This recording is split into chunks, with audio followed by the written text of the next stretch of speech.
दोस्तों, भारतीय जनता पार्टी देश की नंबर 1 पार्टी बन गई है और आप देखिए कि नॉर्थ ईस्ट से लेकर गोवा तक लगातार, चाहे नगर निकाय के चुनाव हो, चाहे ग्राम पंचायतों के चुनाव हो, चाहे विधानसभा चुनाव हो, एक के बाद एक भारतीय जनता पार्टी चुनाव जीतती जा रही है। विजय रथ को कोई रोकने वाला रास्ते में है नहीं। और जो विपक्षी पार्टी कांग्रेस है, उसकी तो हालत यह है कि चुनावों में सूपड़ा साफ होता जा रहा है। राहुल गांधी मैदान छोड़कर विदेश भाग चुके हैं। भारत की पॉलिटिक्स में उनका कोई इंटरेस्ट नहीं है, क्योंकि उनको पता है कि मोदी सामने है।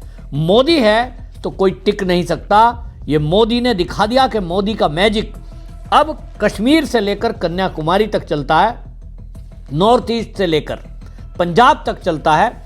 ये मोदी ने सिद्ध कर दिया। अरुणाचल प्रदेश, जो कि अभी तक भारत की पॉलिटिक्स से उसको अछूता रखा गया था, यानी ना तो विकास किए जा रहे थे और उसको अलग थलग रख दिया गया था। नॉर्थ ईस्ट जबकि हमारे देश का 7 सिस्टर कहलाती हैं और वो राज्य हैं जहां ऑर्गेनिक खेती होती है, जहां चाय के बागान हैं, जहां चीन और बांग्लादेश से सीमा लगती है।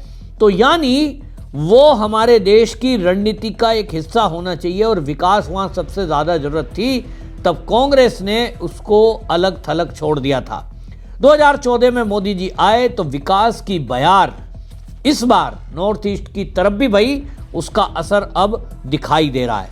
अरुणाचल प्रदेश में जिस तरह से ग्राम सभा की, ग्राम पंचायतों के चुनाव हुए, भारतीय जनता पार्टी ने अकेले, आपको बता रहा हूं कि जो सहयोगी दल है उनके अलावा अपने दम पर भारतीय जनता पार्टी ने 6085 सीटों पर जीत हासिल की है।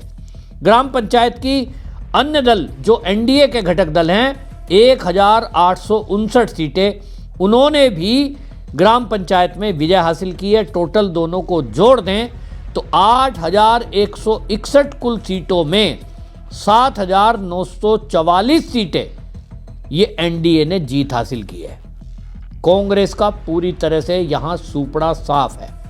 मुख्यमंत्री पेमा खांडू ने इस जीत के लिए मोदी जी को श्रेय दिया है और उन्होंने कहा कि मोदी जी की जो नीतियां हैं, केंद्र की जो योजना है, अरुणाचल प्रदेश समेत पूरे नॉर्थ ईस्ट पर जो मोदी सरकार ने ध्यान दिया है, चाहे वहां हाईवेज बनाने की बात हो, चाहे एयरपोर्ट बनाने की बात हो, चाहे वहां एम्स और मेडिकल सेंटर बनाने की बात हो, ये पहली बार हुआ कि नॉर्थ ईस्ट को पूरे देश से इस तरह का प्यार मिला है।